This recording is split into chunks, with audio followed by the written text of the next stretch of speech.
Still Tho. This is a celebration of resilience and resistance in hip-hop's visual art.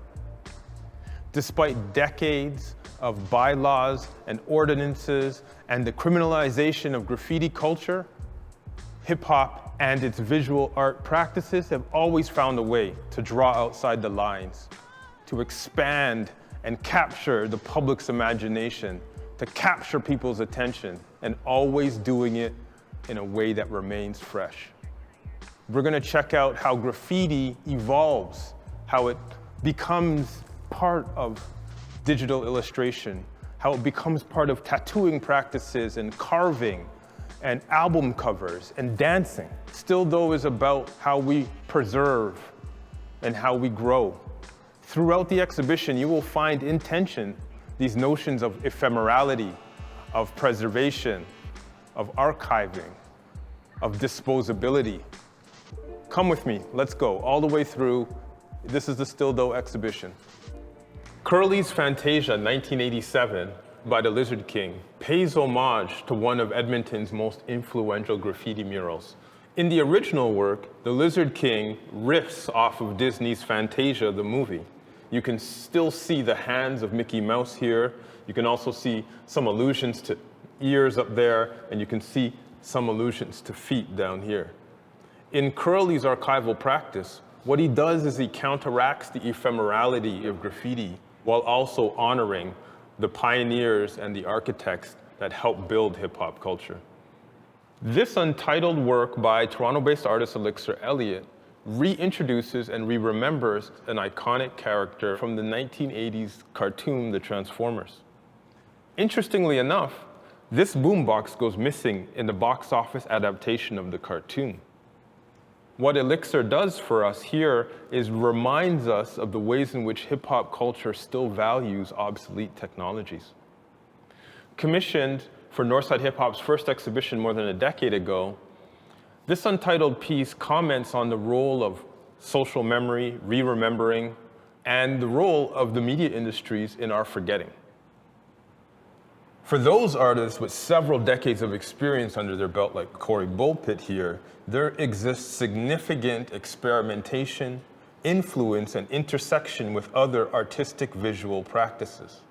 Corey brings together graffiti writing and ancestral carving techniques and draws on his Haida of the Nikon Raven clan lineage. In this way, Bulpitt's work calls to mind both street art and the practices of his great-great-grandfathers, the acclaimed 19th century Haida artist, Charles Edenshaw, and the prolific carver, Louis Collison. In his carving of a spray can, Bulpitt collapses time, bringing an ancient artistic practice into conversation with a much younger form, as it remixes ancient and contemporary visual aesthetics, allowing us to fluidly read across and around temporalities. The can is designed to sound exactly like a spray can, although you cannot shake it in this exhibition.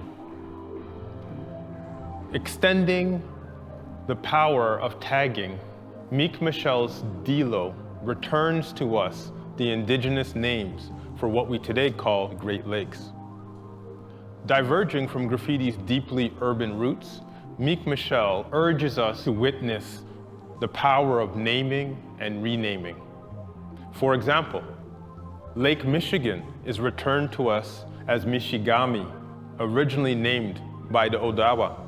Mique's abstraction amplifies for us the bodies of water by using various pastel colors to signify the land: yellow, pink, green, and some orange. The mural, as a memorial here, is repurposed in order for us to return to forms of indigenous knowledge that came before the urban landscapes that make graffiti possible. In this massive scene, Eager captures the at times turbulent relationship between street art, beautification programs, and municipal forces. The evolution of graffiti and revolt is a multi-layered piece. Starting at the top here, we see numerous billboard advertisements. All of this coming in 2011 during the Beautiful City campaign, which was a push to get the city of Toronto to divert the funds that they received from advertising towards artists and arts communities. We move below this visual pollution, we see a wall here. On this wall, what looks to be Igor's tag, starting to be covered over by white paint. And then we have the public watching this mural go up at what looks to be like a legal mural wall going up. We move over to the right, we have a gentleman in a shirt and tie, ironically erasing graffiti. It looks like a graffiti be gone kind of anti-graffiti company. We move down another layer on this piece, we start to see the environmental impact of washing away all of this graffiti by these whitewashing companies. Videographer Mark Valino's Moment of Movement series is an interesting take on street dance. Working within various public spaces globally, Valino invites dancers to improvise movements to songs he presents them with. The videos selected here, only a small fraction of the series, arrest the viewer's eye, presenting movement that rewrites one's relationship to public space. These dances bomb public spaces with various forms of dance, some, such as breakdancing, once outlawed in places like New York City. Valino captures dancers physically rewriting their relationship to subways, a financial district, an abandoned warehouse, an outdoor amusement fair, and other places. When we zero in on moments of movement number 104, Tafiya, with the backdrop of Toronto and part of Graffiti Alley behind him, amplifies the ways in which public dance can operate as physical form of graffiti, signaling encrypted messages to passerbyers. In this piece by Eklipz called Clayton Kills, Eklipz decides to remix an advertisement for a cell phone company. He gets his tag up on the piece, and inside of the lettering of his piece, you see images of young child soldiers, the same soldiers that are also related to the extraction of the coltan mineral from the Congo. This piece reminds us of the intimate connections that these extractive industries have to our cell phone usage in North America. Eklipz's work really speaks to a generation in hip-hop in which social consciousness, social awareness, and knowledge of self were key parts of the culture. In this piece, called S to the T by Montreal-based graffiti artist Stare, he moves away from some of graffiti's original forms. Instead, he decides to utilize concrete on top of a piece of canvas in a work meant for a gallery space. In this diptych, Stare's angular lines gesture towards a more recognizable graph piece, but does not fully arrive at a series of lettering or a name.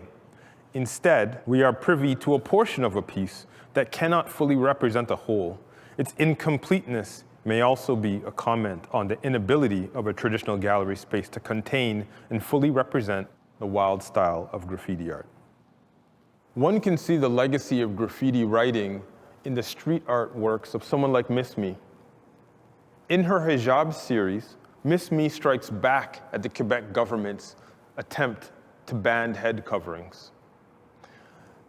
In a piece called Free Cap, MissMe centers this young woman's defiant stare at her audience, returning the kinds of gazes that women's bodies must face in public regularly.